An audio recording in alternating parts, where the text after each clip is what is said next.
Hello everyone, welcome to one more Algebra Punch video, and this is the session number 5. And as of now I have uploaded 4 sessions, each containing 5 questions from the algebra, and these questions are very important and close to the examination and multi-concept questions. And if you start following these questions, of course your algebra concept would be revised. And if you are really interested in solving all these, almost as I said that I'll be providing around 20 sessions, so 100 questions आपके हो जाएंगे.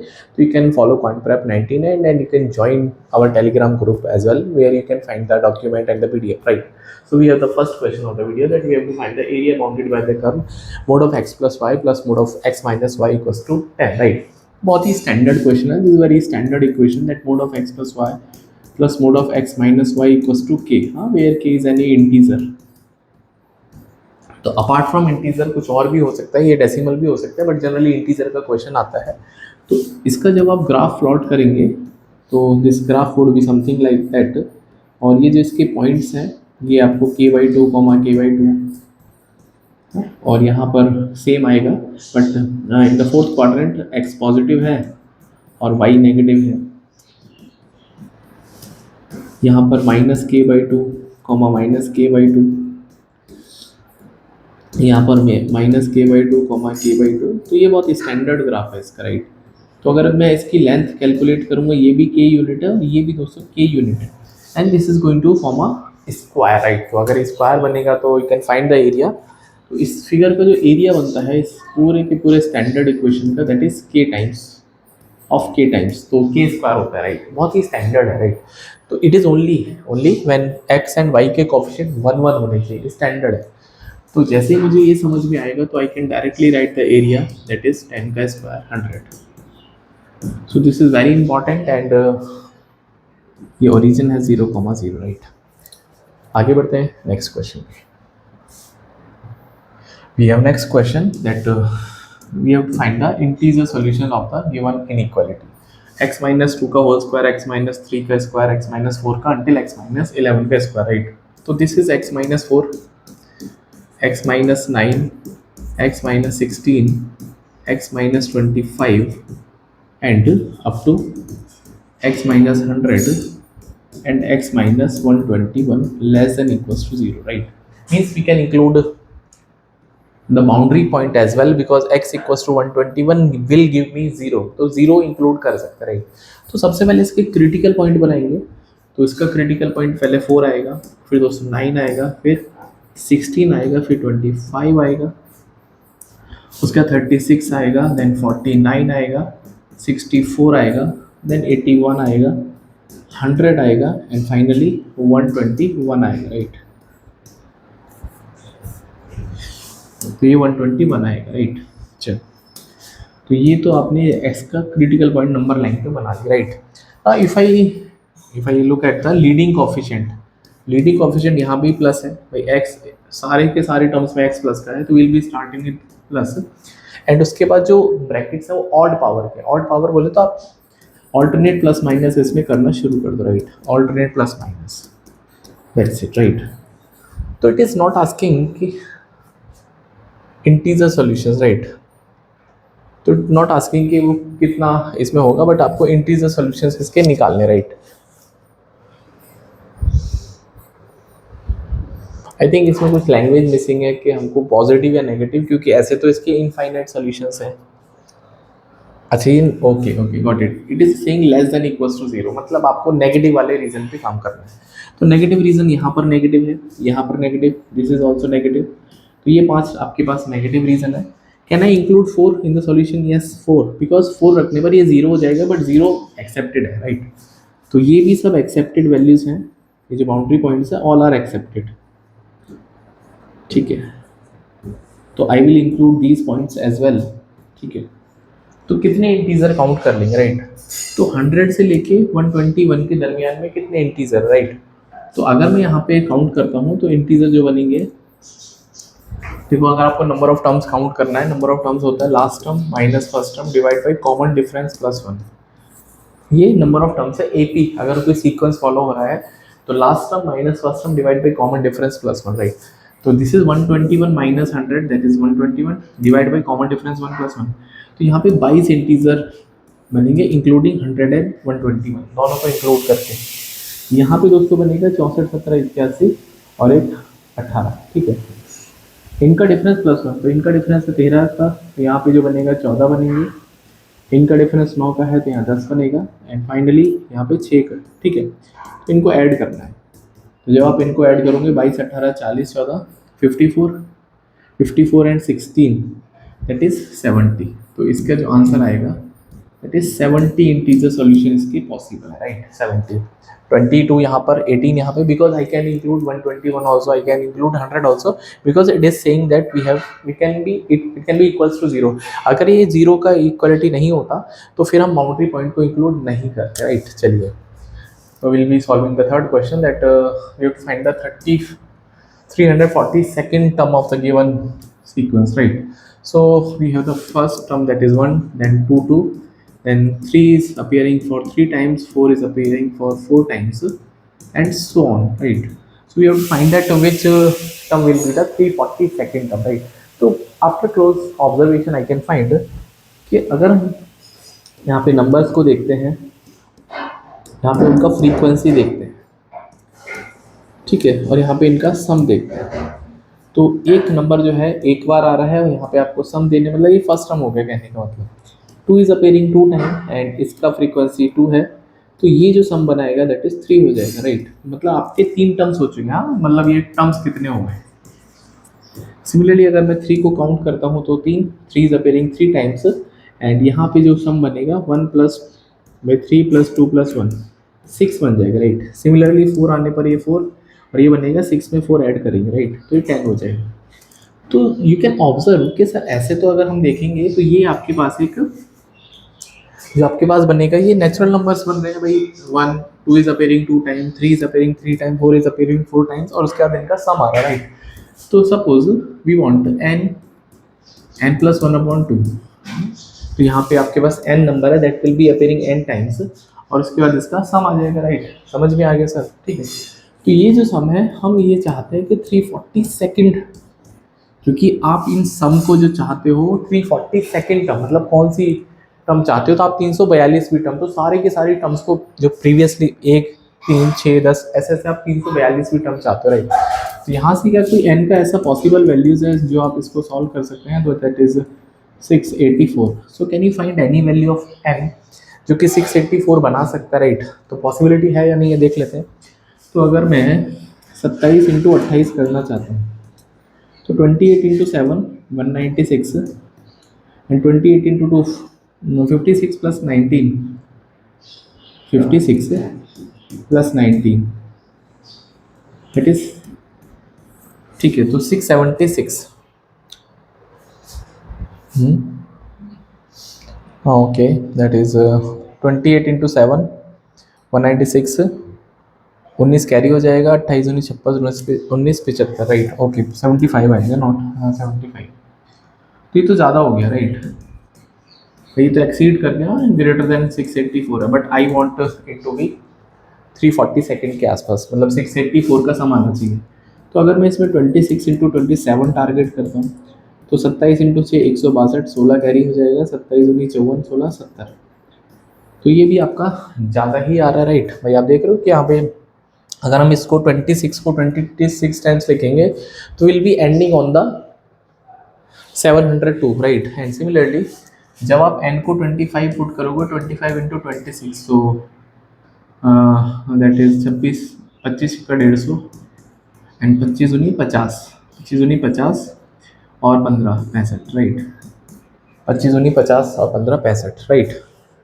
26 बन जाए 130, हाँ ठीक है 650। तो point ये निकल के आया कि अगर हम यहाँ पे n की वैल्यू को 25 रखते हैं, तो अगर हम n की वैल्यू को यहाँ पे 225 रखते हैं, then 25 will be appearing 25 times, then the sum would be 650. And similarly अगर हम यहाँ पे 26 रखते हैं, 26 will appear 26 times and the sum would be 702. तो ऑफ कोर्स तो जो हमारा टर्म पड़ेगा, राइट, जो हमारा जो भाई हमको अगर हमको 340 या 684 चाहते हैं तो 684 would lie in this range also, right, in this range also, right.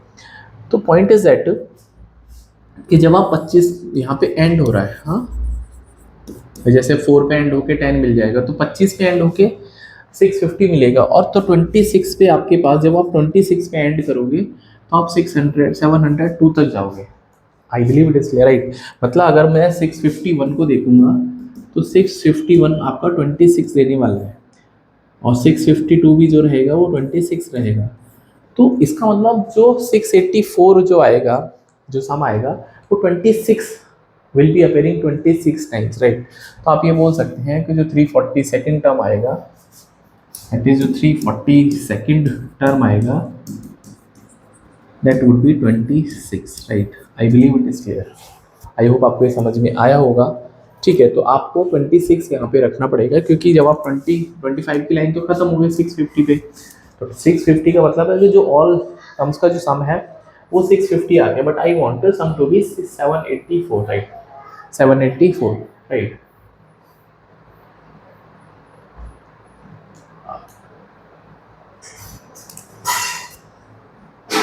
हाँ, 340 सेकेंड टर्म है, ये 3-4 टर्म हो गए, ये 3 टर्म हो गए, फिर 6 टर्म हो गए, 10 हो गए, राइट। तो अगर हम 10 टर्म की बात करेंगे तो will be ending on 4, right. हाँ ठीक है, तो यहाँ से आपका आंसर 26 आ जाएगा। I hope it is clear. एक बार रिवाइंड करके देखिए ना। If you face any doubt you can ask or leave the comment, right. Moving to the next question, we have to find the area bound by the curve, right. ये भी अच्छा question है and you should try this question. तो y equals to mod of x -3, y equals to mod of x -3 and y equals to 2 minus mod of x, right. तो यहाँ पे दो equation है एंड दोनों का आपको एरिया बाउंड करना है, राइट। तो अगर आप सबसे पहले इस बात को समझें कि y equals to mod x का जो कर्व होता है, ठीक है, and y equals to minus mod x का जो कर्व होता है, ये कुछ ऐसे होता है, राइट। अच्छा, अगर मैं आपको ये बोलता हूँ कि इसमें हमको +2 ऐड करना है, इसका मतलब इस पूरे ग्राफ को आपको 2 यूनिट्स ऊपर की तरफ शिफ्ट करना है। तो जो ग्रीन कलर का पोर्शन है मोड x +2 है। सिमिलरली अगर मैं आपसे बोलता हूँ माइनस मोड x एंड +3, तो आप इस पूरे ग्राफ को 3 यूनिट ऊपर की तरफ शिफ्ट करेंगे तो ये ग्राफ कुछ ऐसे हो जाएगा, right. This is known as a shifting, right. तो सबसे पहले हम y = मोड x, जो कि बेसिक ग्राफ है ना भाई। अगर मैं इसका बेसिक ग्राफ बनाऊंगा तो y = मोड x -3, मतलब आपको 3 नीचे की तरफ आना है, तो ये ग्राफ कुछ ऐसा बनेगा, right. This is 0, -3। I believe it is clear. और ये बनेगा 3, 0, ये बनेगा दोस्तों 0, 3। दैट इज उल्टा कर दिया मैंने, -3, 0, राइट। नाउ इसको देखेंगे, इसी कर्व पे बनाना है, दैट इज y = अगर मैं माइनस मोड को समझता हूँ, ये y = माइनस मोड x है, और इसमें आपको 2 ऐड करना है। हाँ 2, तो 2 ऐड करने पर ये ऊपर की तरफ शिफ्ट हो जाएगा, मतलब जो दूसरा ग्राफ बनेगा that would be something like ऐसा। तो ये जो पॉइंट है ये 0, 2 का पॉइंट है, और यहाँ पे आपको इंटरसेक्शन आपको मिलेगा, राइट। तो ये सिमेट्रिसिटी फॉलो होगी, राइट। ये बनेगा सिमेट्रिक, डोंट थिंक लाइक ये सिमेट्रिक नहीं बनेगा, ऑफ कोर्स ये सिमेट्रिक बनेगा। This is going to be symmetric, okay. तो ये कुछ इस तरह से ही बनेगा, राइट, सिमेट्रिक बनेगा। तो ये जो एरिया है आपको ये एरिया फाइंड आउट करना है, राइट, ये पूरा का पूरा एरिया। तो ये जो एरिया है बेसिकली दो ट्राइंगल को ऐड करके आपको ये पूरा एरिया मिल रहा है, बट ट्राइंगल का बेस और हाइट आपको पता चल जाएगा तो you can find the area, right. चलो, तो उसके लिए ज़रूरी है कि आपके पास ये जो इंटरसेक्टिंग पॉइंट है A, B, C, D, तो A और D के तो B और D के तो कोऑर्डिनेट आपको पता है, A का कोऑर्डिनेट नहीं पता, तो जो A का कोऑर्डिनेट होगा उससे मिलता जुलता ही C का कोऑर्डिनेट होगा, जस्ट मिरर इमेज है, राइट। तो अगर मुझे A का कोऑर्डिनेट निकालना है तो ये जो ग्रीन कलर की लाइन है इसकी जो इक्वेशन है, ये जो इक्वेशन है ये इस वाले की इक्वेशन है, तो x -3 बनेगा। और ये जो ऑरेंज कलर की लाइन है ये इसकी लाइन है, दैट इज 2 - x। तो this is y = and this is also y = right. Ultimately आपको करना क्या होता है कि आपको इसको विदाउट मोड इक्वल करना होता है।